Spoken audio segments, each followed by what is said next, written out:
Check this out. He destroyed one of England's biggest clubs with 4 goals in a single afternoon. He captained his country to the greatest World Cup moment in a generation. And he did it all with a nonchalant shrug, a sleepy smile, and a touch of genius that left defenders and fans speechless. This isn't the typical tale of a fame-hungry football superstar. It's the story of a quiet kid from Melbourne who became an unstoppable force on the pitch. His name is Mark Viduka. Hi, Mom! Mark Viduka grew up in Melbourne, Australia, the son of Croatian immigrants who raised him on football and European values. As a matter of fact, Viduka's cousin is Ballon d'Or winner and Real Madrid midfielder Luka Modric. As a 6-year-old, little Mark would tag along with his dad to Melbourne, Croatia, later known as the Melbourne Knights, a local club that became his second home. By his late teens, this chubby kid with shy eyes and a floppy haircut had transformed into a goal-scoring prodigy. At 19, Viduka was dominating Australia's National Soccer League. In the 93-94 season, his first full senior campaign, he blasted 17 goals in 21 matches, leading the league and earning the Player of the Year award. But he was just getting started. The following year, 94-95, Viduka swept every honor imaginable. He scored 21 goals in 24 matches, winning the league title, the playoffs, and the National Cup, a domestic treble never achieved before in Australia. Viduka himself collected the Golden Boot, the Young Player of the Year, and the second straight Johnny Warren medal for League MVP. The only player to ever clinch all 3 in one season. Knights fans nicknamed him the V-Bomber as he seemingly blasted goals at will. Yet, even as he dominated, Viduka's laid-back persona was already shining through. He skipped gym sessions unless ordered, happily devoured fast food, and didn't hide his true priorities. Viduka wasn't interested in celebrity or extra fuss. He just wanted to play football and relax on his own terms. It was an attitude instilled by his father. Stay humble, avoid thinking you're too great. This unassuming mindset would stick with him his whole career, even as his exploits started making headlines around the world. By the end of 1995, having conquered Australia, the 21-year-old Viduka set off for Croatia, the land of his parents, to test himself abroad. He signed with national powerhouse Croatia Zagreb, now known as Dinamo Zagreb, leaving home as the most celebrated Australian player of his generation. The move was sentimental and symbolic, the Melbourne boy with Croatian roots returning to his ancestral home to pursue greatness. Landing in Zagreb in the mid-90s, Viduka found himself in a club caught in political crosswinds. Croatia Zagreb's president was the controversial Croatian leader Franjo Tudman, and the club was undergoing turbulent changes amid a post-war transition. It was hardly the calm, easygoing environment Mark might have hoped for. In fact, Viduka later admitted, "I went through hell here in Zagreb." But on the pitch, the young Aussie's talent was undeniable. He soon began bulldozing Croatian league defenses much as he had done back home. Viduka was a bulky striker with a sublime touch, a 6'2" target man who could shield the ball like a tank and finish like a seasoned poacher. Defenders bounced off his broad frame and the ball seemed glued to his feet. With Zagreb, he sharpened his game against European competition and helped the club win trophies. Before long, bigger European clubs took notice of the goal machine from down under. By late 1998, offers came calling, and Viduka made a move that would prove both triumphant and tumultuous. He transferred to Celtic in Scotland for £3 million, eager to step onto a larger stage and perhaps find a bit of the easy life out of the Balkan spotlight. Little did he know, a new kind of spotlight was waiting in Glasgow, one that would test his laid-back nature in entirely new ways. When Mark Viduka arrived at Celtic in December 1998, nothing went according to plan. At least not at first. Just 3 days after signing, the stress and upheaval caught up with him. In a shocking move, Viduka abruptly flew back to Australia, telling Celtic he felt mentally exhausted and unfit to play. The Scottish media went into a frenzy. Here was a big money signing skipping town before kicking a ball. They smelled scandal. Wild rumors swirled. One tabloid outrageously claimed Viduka had checked into a mental asylum during his hiatus. When he eventually returned to Glasgow a few weeks later, Mark couldn't help but shake his head at the absurd gossip. The Scottish press are mental. They made up so many things. They said I was in an asylum. It was ridiculous. Clearly, he had learned that playing in Britain came with a media glare far harsher than back home. Fortunately for Celtic, Viduka overcame that rocky start and soon let his football do the talking. After making his delayed debut in early 1999, he began bullying Scottish defenses on a weekly basis. With his imposing strength and silky skills, he formed a lethal partnership with fellow striker Henrik Larsson and quickly became the focal point of Celtic's attack. Defenders simply couldn't knock him off the ball, and if they gave him an inch, Viduka found the net. The 1999-2000 season was Mark Viduka's coming out party as a bona fide European star. He was unstoppable. By season's end, he had scored 30 goals in the Scottish Premier League and was crowned Scotland's Player of the Year. Not bad for a guy who some thought might not handle the pressure. Celtic did pick up the League Cup that year, but narrowly missed out on the league title. Viduka, ever the competitor, was frustrated to finish second. Years later, he remarked, "Sadly, in Scotland, coming second is like coming last. No one cares unless you win the league." The only thing fierier than his goal scoring was his desire to win, and that desire would soon prompt a new chapter in his career. By summer 2000, English Premier League clubs were circling. Viduka's performances had even sparked whispers of interest from mighty Barcelona. But it was ambitious Leeds United in England who came forward with £6 million. Mark had proven himself in Scotland. Now he was eager to test his mettle in arguably the world's toughest league. Celtic's new manager Martin O'Neill wanted to keep his star striker, but Viduka was Premier League bound, ready to explode onto the global stage in his own cool, unhurried way. Leeds United in 2000 were a club on the rise, packed with young talent and fearless ambition. Even among stars like Harry Kewell, Alan Smith and Rio Ferdinand, the big Aussie striker quickly made himself at home. Initially, Viduka had a slow start in Yorkshire and even nursed an injury while representing Australia at the Sydney Olympics in late 2000. But once he shook off the niggles, English football got a taste of what Scotland already knew. Mark Viduka was a beast. The defining moment came on November 4th, 2000, a date that Leeds fans still remember with glee. Leeds faced Liverpool at Elland Road in a high-stakes showdown. Leeds fell behind 2-0 within 20 minutes. The home crowd was silenced, but on this day, Viduka had woken up on the right side of the bed. What followed was one of the greatest one-man shows in Premier League history. With Leeds desperate for a lifeline, Viduka provided it in style. Just before halftime, he pounced on a loose pass and with supreme confidence dinked in a sublime chip over the goalkeeper from close range. Leeds were back in it. 2 minutes into the second half, he struck again. A powerful header from a Gareth Kelly cross that rocketed into the top corner. Elland Road erupted. Liverpool weren't gonna lay down easily, and the Reds answered back to make it 3-2. But Viduka was now in the zone, practically unstoppable. With Leeds pushing forward, Olivier Dacour threaded a pass into the box. Viduka had 2 defenders on him, no problem. He executed a brilliant 360-degree spin, wrong-footing both markers and slotted the ball past the keeper from a tight angle. Hat-trick complete, score tied 3-3, and Liverpool's backline looked shell-shocked. Barely 2 minutes later, another clever ball from Dacour found him in space, and he coolly chipped the unrushing keeper again, as casual as you like, to give Leeds a 4-3 lead. 4 goals for Mark Viduka. 4! Leeds held on to win a 4-3 thriller, and a legend was born that day on Elland Road.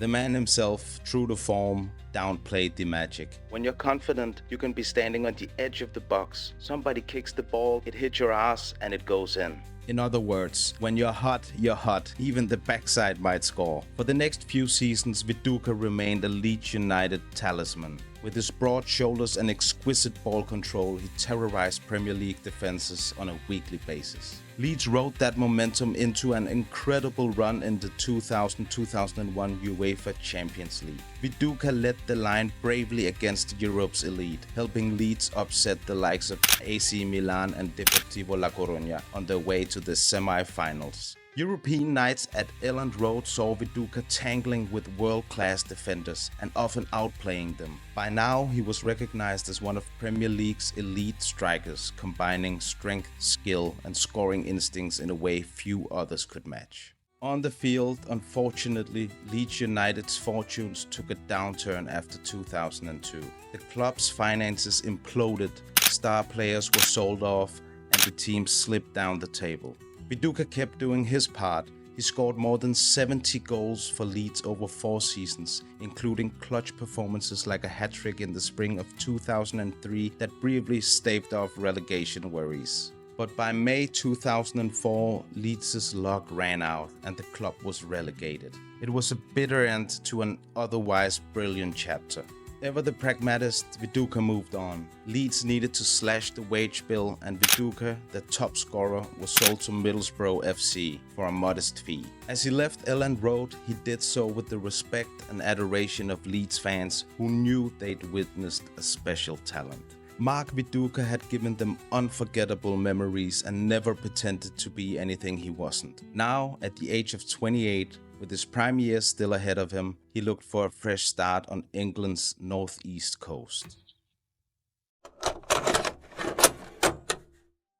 In the summer of 2000, Mark Viduka joined Middlesbrough, a solid Premier League club with big aspirations. There, he teamed up with another burly scorer, Jimmy Floyd Hasselbank, to form a fearsome strike duo. Borough's manager Steve McLaren was delighted to have Viduka's quality and experience, calling him one of our best players and a key to the team's ambitions. And though injuries would nag him at times, Viduka delivered plenty of magic in the red shirt. The pinnacle of Viduka's Borough stint came in the 2005-06 season during an improbable UEFA Cup campaign that still gives Middlesbrough fans goosebumps. Borough kept finding themselves on the brink of elimination in the knockout rounds, only to pull off miraculous comebacks, and Viduka was at the heart of it. In the quarter-final, Borough went 3 goals down on aggregate against FC Basel and needed a miracle. Viduka sparked the fight back, scoring a crucial goal as the team rallied to win 4-3 and advance. If that was dramatic, the semi-final was pure insanity.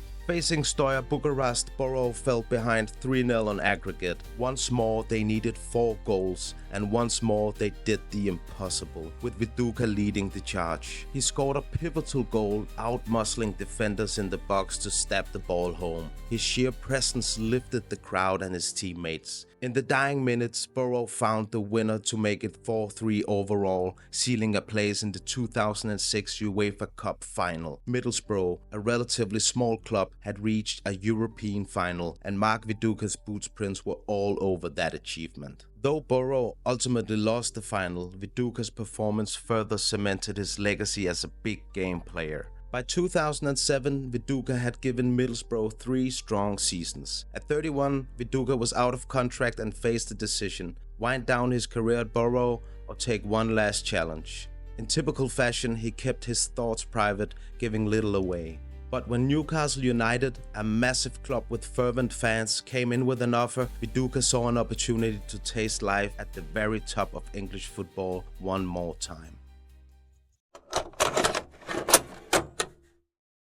Before we follow Viduka to his final club, we have to pause for perhaps his proudest achievement: captaining Australia at the 2006 FIFA World Cup. For decades, the Socceroos had struggled to qualify for the World Cup. They endured painful near misses, including an infamous playoff loss in 1997. But in 2005, at long last, Australia booked their ticket to the big dance. And it was Viduka who wore the captain's armband through that journey. In Germany, Viduka embraced the responsibility of captaincy with his usual calm. Australia's opener against Japan saw them fall behind and in trouble. Late in the game, the Socceroos roared back with 3 goals to win their first ever World Cup match. Next came the mighty Brazil. Viduka battled hard against world-class defenders like Lucio and gave Brazil a few fights with his trademark turns, though Australia ultimately lost 2-0. In the decisive third group match against Croatia, the country of Viduka's heritage, the stakes were enormous. In a surreal twist, Viduka found himself facing many players he'd grown up admiring. The match was a roller coaster 2-2 draw with enough drama for a soap opera. 3 red cards, a referee mistakenly issuing 3 yellow cards to 1 Croatian player, and much more. Through it all, Viduka held the team together on the pitch. Australia got the draw they needed to advance, reaching the World Cup round of 16 for the first time ever. The round of 16 pitted Australia against eventual champions Italy. The Aussies pushed Italy to the brink, but a controversial last-minute penalty ended their dream in a 1-0 loss. Viduka was gutted, yet immensely proud. He had led Australia further than anyone thought possible. Under his captaincy, the Socceroos had proven they belonged on the world stage, matching football's giants stride for stride. Mark's impact on the growth of Australian soccer was huge. He inspired a new generation by showing that an Aussie could shine among the world's best, all while staying true to oneself. Interestingly, after the World Cup, Viduka quietly stepped away from the national team. That was typical Viduka. No fanfare, no drawn-out goodbye, just a humble exit. When asked later why he never officially announced his international retirement, he delivered one of his classic one-liners. "I didn't tell anyone I was starting, so why tell people when I finish?" Sharp, witty, and unbothered, a perfect summation of the man. Mark Viduka's final chapter took place at Newcastle United, a storied club with famously passionate supporters. In June 2007, Newcastle unveiled Mark Viduka on a free transfer. At 31, he wasn't the spry kid of years past. He arrived with a bit of a belly and a wealth of experience. But the Magpies hoped his class and calm under pressure would propel the team back to glory. The Duke, as fans took to calling him, did not disappoint, at least not when his body cooperated. Viduka scored on his home debut at St. James's Park, immediately endearing himself to the Geordie faithful. For a brief period, Newcastle's attack looked formidable, with Viduka partnering Michael Owen and Obafemi Martins in an exciting trio. In one early match, Viduka coolly bagged 2 goals with that effortless style of his. The crowd serenaded him, and for a moment it seemed this might be a fairy tale final act. But Newcastle were a club in turmoil. Managers came and went in rapid succession. Sam Allardyce, then the legendary Kevin Keegan, then Joe Kinnear. It was chaos, and injuries started nibbling away at Viduka's playing time. He would show flashes of brilliance, only for a niggling hamstring or Achilles problem to sideline him again. Through it all, Viduka remained the consummate professional, never complaining, always offering guidance to younger players. If the team was struggling, he tried to be a calming presence.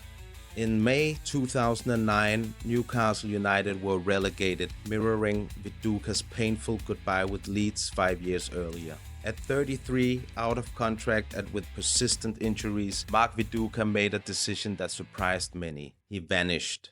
No press conference, no farewell tour. He simply did not sign with another club. Reporters tried to track him down for comments on retirement, but he was characteristically elusive. In the years that followed, Viduka slipped almost completely out of the public eye. While many ex-stars chased coaching jobs or media gigs, Mark was content to enjoy a private life. He moved back to Melbourne for a time and also spent periods in Croatia, indulging his love of family and music. One story emerged that he was running a coffee shop in Zagreb. Whether true or not, it was believable. The idea of Viduka happily serving lattes in peace, far from paparazzi, made perfect sense. He would surface occasionally for a special honor, like being inducted into the Australian Football Hall of Fame, or a rare interview where inevitably the question came, "Why aren't you more involved with football these days?" Viduka would chuckle and say he's happy being a fan from afar, watching matches on TV with his kids and strumming his guitar on the porch. The truth is, Mark Viduka gave so much to the game from a young age that when he finally stepped away, he had nothing left to prove. And he was perfectly fine with that.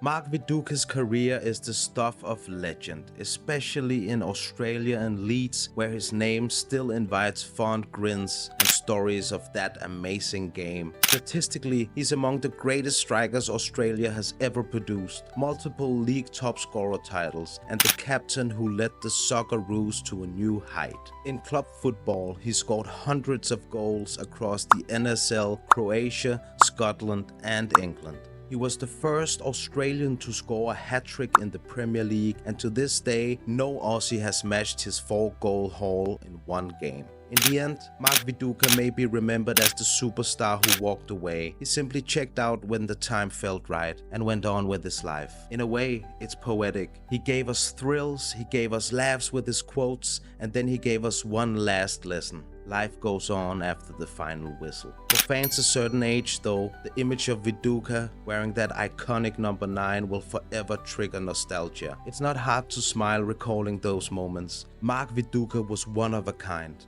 An unstoppable force on the field and an unapologetically different soul off it. He didn't seek fame, but fame found him. He didn't chase the spotlight, yet the spotlight couldn't help but follow. Mark Viduka did things his way, quietly, brilliantly, and left us with memories of a laid-back legend who, for a time, was absolutely unbeatable. That's the story of Mark Viduka, the reluctant hero who wouldn't change for anyone and became a legend all the same.